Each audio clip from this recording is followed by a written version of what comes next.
You know what it is. It's Big Mitch. You know, the boy from 106. Much love to the 030s for sure. Vegas 702, what you go do when the piranhas is coming at you. Vegas Chronicles.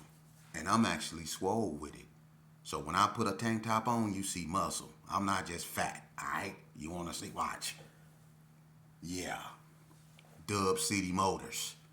Dub ones actually. On that. 22 on a pump. Anyway, how y'all doing? Vegas Chronicles. I'm just playing. Uh, I believe yet when I left off, I was talking about the cuz with a K issue, and I feel like I talked enough about that. You know what it is. I spoke on it, and that's what it is. Somebody got at me concerning hand goddesses, because I did a hand god series, and I didn't really get a female's day flowers. And I'm gonna do one on the females, the ones I grew up with and know of. You know, and I grew up under some real female hand goddess that got down with dudes on a daily basis, like my aunties. Like look, the police, I was on Belzar when I was a little kid, right? You see this in the middle of my head? Can you see that? Can you see that? Okay, I got this right here when I was a baby, all right, on Belzar. And what happened was the police kicked in the door, bust my head wide open. That's what you see right there. That was a thick ass, that's from the doorknob. You know how you can lock the doorknob in the middle? That's from the middle part of the doorknob. It was a big gash when I was a baby. And when they kicked the door in, the door hit me. I slid across the floor. You can imagine the impact of the door hitting a little kid in the head. I was the same height as the door. It knocked me clear across the floor. My head was leaking so bad. And the police, when they realized what they did, they tried to give me some medical attention. And then they ended up needing some medical attention because my aunties closed that door on their ass. And my aunties was in there beating the brakes off the police. Am I lying? The bone rolling? Remember when the police came in my grandma and them house and they raided and they kicked in the door and bust my head up? Remember my auntie shut the door? It was my auntie Glenn. My auntie, it was Barbara, Pokey, my grandmama, Glenn, all them. They got whooped with spatulas. And then you know my grandma old school. My grandma one of them ones that be wearing them dresses, that be having them slippers and that curl bag on her head. Man, my grandma had one of the police all on the stove working a bread basket like Tyson, hitting them in this. And the curl bag was like coming off her head. My grandma was working them. My grandma actually whooped the brakes off Northtown up in there. Metro, North, who was that, Metro or North? One of them whooped the brakes off of them. Whooped them out up in there. My aunties. So I grew up under some hand goddesses, man. Like Tony Girl, Dorothy Ann, Bridget Mingo. It's so many of them, man. It's crazy. Reese, you know, Reese them got down, you know, Tracy, Shannon Rab. Then you go over there, you got the Tanya Washingtons. Matter of fact, you got the Clarks. Let's go back to the girls. You got the Clarks, you got the Andersons, you got the Washingtons, you got the Browns, you got the Greens, you got the Davidsons, you got the Shepherds, you got the McCoys, you got the Luciuses, you got the the Jamersons. It's so many of them, and all them fight over there. They fight just like if you go to Paru Turf and you got Lil Rab and you got Tanya Washington and you got all the Paruettes up over there. They get down up over there just like at PB Turf. You had Coletta and all them. They got down up over there just like the '60s had Baby Blue and all them. And then you go the '60s in the Northtown had DK. The Donnas had Goldie and K Rock. You know, the hood had Romanetta and all them, Keith Carter's sister and all them, man. It's so many females that got down and was giving dudes the business. For real. Like Dana Dane, Girl Bug, was giving dudes the business. You know, so I'm going to do one on the hand goddesses so, you know, we can, you know, talk about that. But I can only speak on the ones I know of. And, you know, it's a lot of them, like 380. And Info Red and Fofo and all them, man. It's girls, Tanya Love, them over there in Regular States, man. It's a lot of females that got down and is known for getting down. You know, Big Calvetta from Six O's. There is a bunch of them, man. And you know, it's a bunch of you dudes that then got knocked out, stomped out, slapped out, and everything out by some of them females. But we go get to that. But they wanted me to do one talking about, you know, buff dudes. And when it came to the hand guys, because I did the hand guy series, do the hand guys out here be big? Do they be little? Did they weight train or whatever? You know, growing up, I'm gonna be honest with you. Starting with my father. My father never been my weightlifter like that. He played football. Frank Hopkins played on the same football as my father. My father was a running back. Frank played behind my father, and they know each other real well. And Frank said he would have never been who he was if it hadn't been for my father. My father was a beast on that football field. He was short, bow-legged, fast. And you know, my father wasn't no real buff dude. He just looked like he was chiseled out of stone. He was short though, but he wasn't no big old dude. But he found out that he just had the talent in his hands. You know, that man he was the real hands of stone. For real. My daddy was a knockout artist. He can either whoop you thoroughly or he can just knock you out. It didn't matter how big you was. For real. But you had dudes like Ronnie Dishman. He wasn't no big old dude, but Ronnie Dishman know how to mix you up.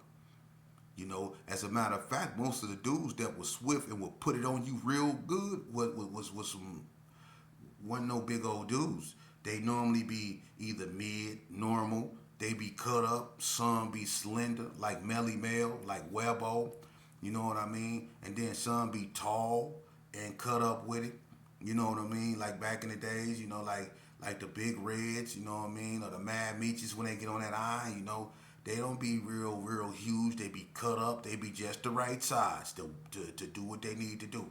But most of the dudes out here in Las Vegas that be known for doing just like unthinkable, they don't be big. They be short. They be little. I'm telling you. Back in the day, people don't want to give him his props. But my daddy specifically gave an individual, and this gonna mess you up, that's known for fighting. And this dude was a midget. But this dude was terrible when he was little, when he came to fighting, and my daddy started calling him Tiger. My daddy trained him, and his name is Bad Mike. Bad Mike is a little short, super short, look like a midget, like 5'2". But Bad Mike was whooping dudes out. He's short, and he can get down. Another short dude that will put you on your neck. Now, when it came to the hand thing, he not really too much known for that. He known for slamming you on your head. That's Danny McCoy. He's a collegiate wrestler. You know, and then you had little short ones like Quando and Woody. These ain't no big old dudes. These is real short dudes, but June Matthews got a legacy and a reputation for breaking jaws, man. You know? And then you had people like Stacy McElmo. Stacy McElmo got that Native American blood in him, so when he get on the iron, he get wide, massive. You know what I mean? He swells up, but he wide with it. You know, the Indians got wide backs, and, you know, you combine that with that Nubian blood, he just got wide, and he cut up with it. And he can fight, and he's another talented one that can either knock you out or whoop you thoroughly. That's a big dude that you don't want to run across like, ooh, no. Master G, he never been a big old dude. He was tall and cut up. You know, and we had a gym in the Gerson, so a lot of Gersons grew up working out. But Master G was cut up, and he can fight. You know, Master G was the type of dude that will whoop you thoroughly. He go whoop you thoroughly. Master G gonna leave you out there bloody, bad. You know, and Gus, Big Gus. Gus went to the joint, and he's a tall dude that had a chest on him. See, he one of them dudes his chest get big and it hang down here. He got one of them big old chests, you know, not no real big arms, nothing like that, but just a big old chest, you know, and if he hit you, he'll knock you out. You know what I mean? The Woods brothers from GQ, Lonzo, Greg, and James, Shy Baby then. They had some of the biggest chests I ever seen in my life, especially Shy Baby. Shy Baby had high chest that, man, his chest looked deformed. It's set up here, and I'm gonna try to get some pictures to show you guys what I'm talking about. You know, but when it came to fighting, Shy Baby ain't really known for fighting. He just known for having a big chest. Lonzo is the one that'll get down. Greg was cool. Greg would get down, but Greg didn't have, them issues because he was just a cool dude. Lonzo, the one they call Incredible Blue, he buff with it. He played football, and he loved to fight. Now, he ain't really no knockout artist per se. Rest in peace, Incredible Blue. But he'll whoop you thoroughly. I give him that. People like Dino from down there. Anthony Mason. He ain't really known for fighting, but or being like swole or nothing like that. But Carl Wesley wasn't no big old dude. He wasn't real big. But Carl Wesley was Carl Wesley can get down. The Ronnie Dishmans, Greg Turpin is a little dude. He wasn't no big old dude. Greg Turpin dropped Big Pretty. Yeah. Greg Turpin is a little old dude, but he dropped Big Pretty. Dropped him. And Big Pretty was down there 450 almost. Man, Big Pretty can get up to almost 500 pounds. And he tall with it. And a short dude dropped him. So another dude you don't want to run into, man, when, especially back in the days when they was on that iron, I'm talking about 24-inch arms. Huge. Dirty Rock from the hood. Went toe-to-toe with Big Pretty. Blow for blow with Big, and he was young with it. He went toe-to-toe with Big Pretty. Dirty Rock can get down and hitting over 500 pounds. Fat Dad from Playboy Bloods. Fat Dad was fat buff. He was one of them dudes that looked swole, but he was fat buff. You know what I mean? But he'll put 500 pounds on high chest. And Fat Dad to be fat like that, buff like that, you think he can't move? Fat Dad should have been a boxer. Fat Dad would knock you out. Not only would he knock you out, he will mix you up. Look, I got to tell this story. Vegas Chronicles. One day, look, me, Fat Dad, Burger B, Boo Rock, Rod T, Ice Dog, and Ray J. We all was in the same class. Me, Burger B, Fat Dad, and Rod T sat by each other every morning. And we just spent the whole hour crumbing on each other. We never combed our hair. And Burger B and Rod T was the coldest crumbers. So all we did was crumb all day. Fat Dad was a B-Dog, a reputable one. And listen, this back in 87, Fat Dad was already hitting 400 pounds, man. Fat Dad was already hitting 400 pounds back then as a youngster. But look, when I told you people think he can't move like that because he real big, he been big all his life. But one day we're in there crumbing, right? And Marlo Thomas, Ice Dog, him and Fat Dad couldn't stand each other. And, we crumb, but when it came to them two, it was always hisses. Or if Ice Dog had that look, he had one of them beaked-like nose that was turned up. So it always looked like he was looking at you crazy like this. You know what I mean? So he always had a look on his face that just made Bloods look at him. And it was just something about him that them Bloods didn't like. So on this particular morning, he come in the classroom and we all sitting back, everybody half woke, ain't nobody combed their hair. We just sitting in there, a crumb session about to start soon as the door shut. Marlo come in the door. He look at Fat Dad. Fat Dad wasn't in the mood that day, you know what I mean? So Ice Dog walked by Fat Dad and he hissed at him and said, Fat Dad looked at Ice Dog and said, Blood, you say one more thing to me, I'm gonna beat your motherfucking ass, blood. I ain't playing with you, nigga. You say one more thing to me, I'm gonna beat your motherfucking ass, blood. Right? Boo Rock eyes got big as a motherfucker, right? So Boo Rock started like, yeah. You know what I mean? Boo Rock didn't talk. He just set up over there, and if you ugly, Boo Rock will draw a picture of you and give it to you when he leave out the thing. Boo Rock knew how to draw real good. I mean, that boy can draw.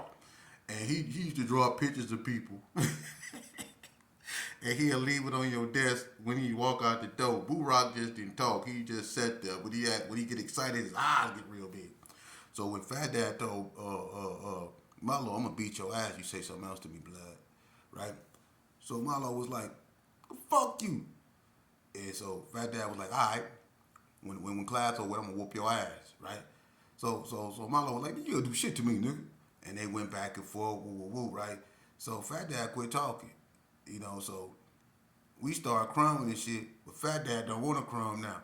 Fat Dad kept looking at that clock and licking his lips. He kept looking at that clock, right? He wanted that hour to be a fast mother. Marlo's standing up over there looking at him like, we can do it now. We can do it now. We don't gotta wait. Fat Dad say, wait till that bell ring. I'm gonna beat your ass, blood. And Marlo was like, we can fight now. That was a long ass hour, right? Because they were some two big chunky dudes. I wanted to see what was going to happen. I wanted to see what Marlo was going to do with this cat right here, right? So we all just looked at it. That time came, boy. That bell said, brrr. Y'all remember how the bell used to ring in the Elko? Man, when that bell rang, everybody always jump up because you got a certain amount of time to get to the next class. And when that bell rung and everybody jumped up, look, Fat Dad stood up. And Marlo started walking over there like, what's up? Fat Dad went up over there, walked calmly up to Marlo, and they got this. Listen, it was like bulls fighting, man. But when I got to looking at it, man, Fat Dad was hitting him with some hooks and overhands and uppercuts, and he was turning them and spinning them, and I was like, oh, and I forgot that I forgot he was my homeboy. I got so caught up in the fight, I forgot that was the homie. Cause he was hitting him. I was, I'm grabbing Burger B, like, Fat Dad was working him. I mean, he was working, I'm keeping it real, he was working Ice Dog, man, he worked Ice Dog out of line. And that staff member, the big tall health teacher, he wouldn't even break it up. He ran out, he said, hey, knock it off. But when he seen how Fat Dad was hitting him with, man, he ran up out that classroom and said, I need some help down here. Hey, knock it off. Hey, look, Fat Dad told my, man, it was death everywhere. He whooped that boy, man. Listen, man, Fat Dad put something up on Marlo, and they had to put him in the shower and wash off. For real. Man, but the majority of the cats out here that got hand game ain't really all that big. Like Webbo ain't no big old dude. Dark-skinned, average size. But boy, you'll think he Roy Jones Jr. once he started unleashing the missiles. For real. I don't need to say no names, but he hit a dude with so many of them. I ain't gonna say no names because it ain't what this about. But they know who they is. They still felt they know who they is. But yeah, they know who they is. But anyway, he had somebody up out that looked like they couldn't pass a sobriety test. I'm talking about stumbling this way, that way, no, that way. Where you going? No, it's this way. No, that way. He had mom out there looking like, boy, you finna go to jail. You can't. He had him like he failed a sobriety test. I ain't gonna say no names, but that well boy ain't no joke. For real. Hand God all the way. Do Dirty. I got a homeboy named Do Dirty. You know what I mean? Do Dirty went toe to toe with Michael Dokes. Michael Dokes broke his jaw. But Do Dirty got hands. Do Dirty ain't never been a professional boxer, but just on the national talent. He got hands. And he tall, but he ain't hella big. Killer Cole from 60s. That's another one. He lanky, he tall, he know how to use his body, you know what I mean? And he a hand guy, and he a boxer. So he go destroy you. He get a hold of you. Willie Shannon, Shannon and Cannon, tall, lanky, but he got hands. He mix you up. Anthony Barron, straight boxer, skinny, mix you up. Donnie Porter from Peru, West Coast Blood, one of the two. Hands. KB, short, whoop you out for real. So the dudes in Vegas that's really known for being hand gods, hand gods, pure. They not real big. They not real big at all. They not super swole or none of that. Some of them cut up, some of them lanky. You got some like, for instance, Gangsta Bo Mumphrey, Benny Bo. He swole. Now, he can fight, but Bo more known for that one hit a quarter. If Bo hit you, he go knock you out. He most definitely go hurt you. But all around hand game, on a scale of 1 to 10, I get Gangsta Bo a 7.5. I give him a 7.5. He swore with it, and I give him a 7.5. You know what I mean? And then you had dudes that was huge that you just didn't want to hit you because they look like they slide you like Big Dave Hall or Torture Chamber from '60s. People like that, Big Alexis.